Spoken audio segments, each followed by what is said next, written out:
Hey guys, it's Kevin here, Curdy Chicken, and today I'll be telling you how to take apart a clarinet. So the first thing you want to do is, I didn't put the whole thing together yet, but you have your reed and your ligature. Well, this is how I think you're supposed to take it apart.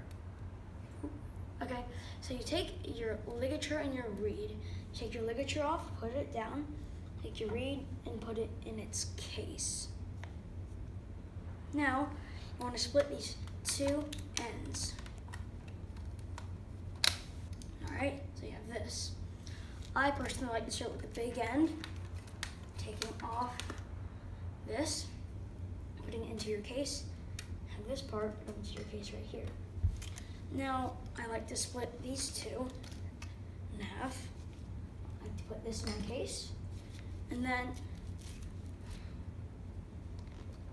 I split these two in half. Sorry, I'm having a little bit of trouble. Is that the cast on?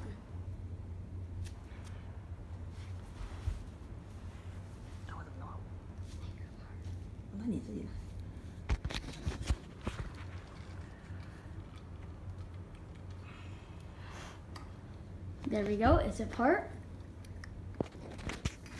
And so now you put the barrel into your case, put the ligature over your mouthpiece, put the case on, put it like this, shut your case, and lock it up, and you're done.